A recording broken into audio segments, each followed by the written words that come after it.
يا أيها الذين آمنوا بالله ورسوله والكتاب الذي نزل على رسوله والكتاب الذي أنزل من قبل ومن يكفر بالله وملائكته وكتبه ورسله واليوم الآخر فقد ضل ضلالا بعيدا۔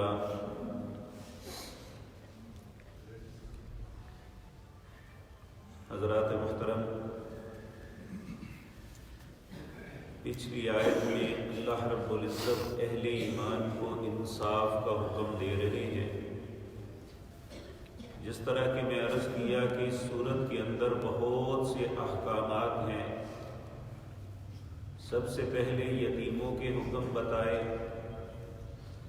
پھر اس کے بعد وراثت کی تقسیم کا معاملہ بتایا گیا، پھر نکاح کن عورتوں سے ہو سکتا ہے، کون سی عورتیں ہیں جو ہمیشہ کے لیے حرام ہیں ہم پہ، ان کا تذکرہ کیا، پھر نکاح، حق مہر اور دوسرے معاملوں کا تذکرہ کرنے کے بعد اللہ رب العزت فرما رہے ہیں کہ اے اہل ایمان انصاف کرنا، اور انصاف کیسا کرنا کہ اگر خود اپنی ذات میں غلطی محسوس کرتے ہو تو اپنے خلاف گواہی دے دینا اللہ کے لیے، اور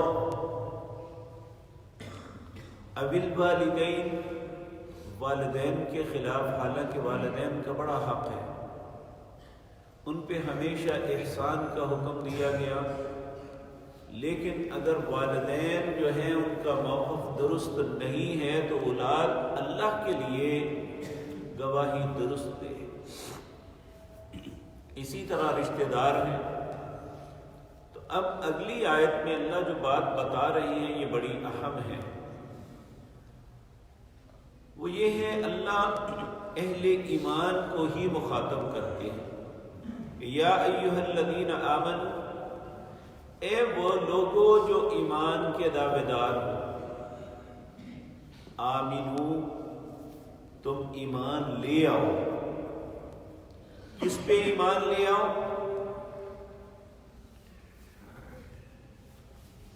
باللہ و رسولہ، اللہ پہ، اس کے رسول پہ، یعنی نبی مکرم صلی اللہ علیہ وسلم۔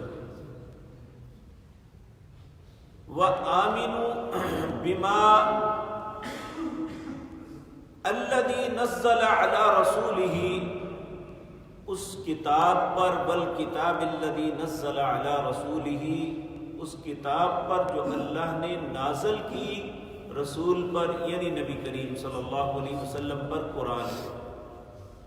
یعنی اللہ پہ بھی ایمان لانا ہے، رسول اللہ پہ بھی ایمان لانا ہے، اور اس کتاب پہ بھی ایمان لانا ہے جو اللہ نے نبی کریم پہ نازل کی۔ وَالْكِتَابِ الَّذِي أَنزَلَ مِن قَبْلُ، اور آپ سے پہلے جتنی کتابیں نازل ہوئی ہیں ان کو یہ ماننا ہے کہ یہ اللہ کی کتابیں تھیں، اور ہمیں حکم ہے کہ نہ تورات، نہ انجیل، نہ زبور، نہ صحف ابراہیم، علی ھذا القیاس جتنے صحیفے مختلف نبیوں پہ اترے، بے شک انہوں نے ضائع کر دیے، ہمارا ایمان ہونا چاہیے کہ اللہ نے ان پہ یہ نازل کی تھی، یہ اللہ کی طرف سے تھی۔ نبی کریم صلی اللہ علیہ وسلم، حالانکہ یہود اور عیسائیوں کی جہالت، ان کی بے دینی اور اللہ رب العزت کی معصیت کی وجہ سے سخت نفرت کرتے تھے، لیکن آپ نے اپنی امت کو کبھی حکم نہیں دیا کہ ان کی کتابوں کو برا بھلا کرو یا ان کے نبیوں کو، بلکہ اللہ نے نبی مکرم صلی اللہ علیہ وسلم کی امت کا یہ وصف بتایا، لا نفرق بین احد من رسلی، یہ کسی نبی کے درمیان تفریق نہیں کرتے، ہر نبی کی عزت کرتے ہیں۔ حالانکہ ہر قوم جو ہے کسی نہ کسی نبی کی مخالفت ہے، اور آج دیکھ لیں نبی کریم صلی اللہ علیہ وسلم کے متعلق اتنا حسد اور بغض ہے، چاہے وہ عیسائی ہے یا یہودی یا مجوسی ہے یا ہندو، ان کے دل بھرے ہوئے ہیں۔ اللہ کی پاک کلام قرآن کے متعلق ان کے دل بھرے ہوئے ہیں، ہر آئے دن کوئی نہ کوئی معاملہ ایسا کرتے ہیں۔ لیکن اللہ نے ہمیں حکم دیا کہ وَالْكِتَابِ الَّذِي نَزَّلَ عَلَى رَسُولِهِ، اس کتاب پہ بھی ایمان لانا ہے جو تمہارے رسول پہ نازل ہوئی، اور اس کتاب پہ بھی انزل من قبل، جو پہلے نبیوں پہ نازل ہوتی رہی، یعنی ان پہ بھی ایمان لانا ہے۔ پھر اللہ فرماتے ہیں وَمَن يَكْفُرْ بِاللَّهِ، جو اللہ کا کفر کرتا ہے۔ اب سوال یہ پیدا ہوتا ہے اللہ کا کفر کیا ہے؟ یہودی بھی اللہ کو مانتے ہیں، عیسائی بھی مانتے ہیں، مجوسی بھی مانتے ہیں، اسی طرح ہندو بھی کہتے ہیں، یعنی آپ ان کی یہ باتیں سنی ہوگی، اوپر والے یہ کیا، اوپر کون ہے؟ نہ رام اوپر ہے، نہ کرشنا اوپر ہے، اوپر کون ہے؟ اللہ ہے، اسے بھگوان کہتے، لیکن وہ اس کے ساتھ شریک بناتے ہیں، کہتے ہیں یہ سارے مل کے خدا ہیں، یا خدا جو ہے یہ سارا ان کا حصہ ہے۔ اسی طرح عیسائی یہ تثلیث کا عقیدہ رکھتے ہیں، یہ کہتے ہیں باپ، نعوذ باللہ، یعنی اللہ رب العزت کو باپ کہتے ہیں، مریم علیہ السلام کو ان کی بیوی کہتے ہیں، نعوذ باللہ من ذالک، اور سیدنا عیسیٰ علیہ السلام کو بیٹا کہتے ہیں۔ یہ سب کفر کی باتیں ہیں۔ اسی طرح یہود ہیں، وقالت اليہود عزیر ابن اللہ، کبھی اپنے آپ کو اللہ کے بیٹے کہتے ہیں، حالانکہ اللہ نے کسی کو نہ جنا ہے نہ اللہ کو کسی نے جنا ہے۔ قل هو اللہ احد اللہ الصمد لم یلد ولم یولد ولم یکن له کفوا احد، اس کی برابری کرنے والا کوئی بھی نہیں ہے۔ تو اللہ رب العزت، اللہ کا کفر یہ ہے کہ اللہ کی ذات کو واحد نہ ماننا، صرف الہ کی حیثیت سے نہیں کہ اللہ ایک ہے، بلکہ اللہ کی تینوں صفات پہ ایمان رکھنا، یقین کرنا، اس کے مطابق چلنا۔ توحید کی تین قسمیں ہیں، توحید الوہیت کہ اس کائنات میں الہ صرف اللہ ہے، توحید ربوبیت، اسماء الصفات یعنی اللہ کے خوبصورت نام ہیں اور اللہ کی صفات ہیں جو کسی اور میں نہیں ہو سکتی۔ اللہ ان تینوں میں یکتا ہے۔ تو اللہ کا کفر یہ ہے کہ کسی انسان کو شریک کر دے، جس طرح کہ سیدنا علی رضی اللہ تعالیٰ عنہ کے متعلق لوگ کہتے ہیں مشکل کشا ہے، حضرت عبد القادر جیلانی کے متعلق کہتے ہیں غوث ہے، غوث کا مطلب مددگار، عثمان بن علی حجویری کے متعلق کہتے ہیں یہ داتا ہے، حالانکہ یہ ساری صفات اللہ رب العزت کی ہے۔ تو یہ اللہ کا کفر ہے جو انسان کر رہا ہے۔ وَمَن يَكْفُرْ بِاللَّهِ، جو اللہ کا کفر کرے، وَمَلَائِكَتِهِ، اس کے فرشتوں کا کفر کرے۔ فرشتوں کا کفر کیا ہے؟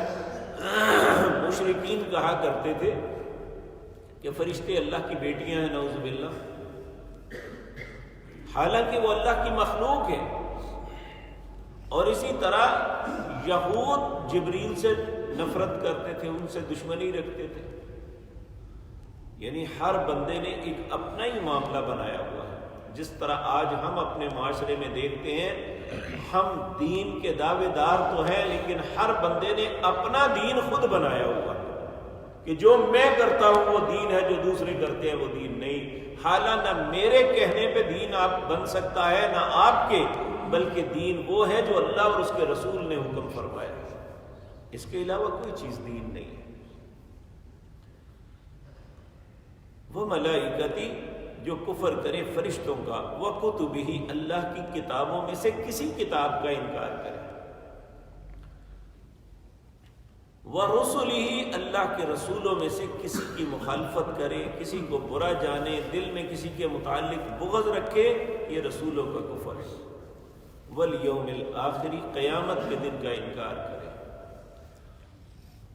اللہ رب العزت فرماتے ہیں فَقَدْ ضَلَّ ضَلَالًا بَعِيدًا، ایسا شخص بہت دور کی گمراہی میں جا گیا ہے، اس کا ہدایت کے ساتھ کوئی تعلق نہیں ہے۔ جو اللہ رب العزت کا کفر کرتا ہے اور اس کے فرشتوں کا کفر کرتا ہے، یا اس کی کتابوں میں سے کسی کو نہیں مانتا، اور یا اس کے رسول اور آخرت کے دن کو نہیں مانتا، وہ بہت بڑا گمراہ ہے۔ ایسے گمراہ آدمی کو اللہ نہیں ہدایت دیتے۔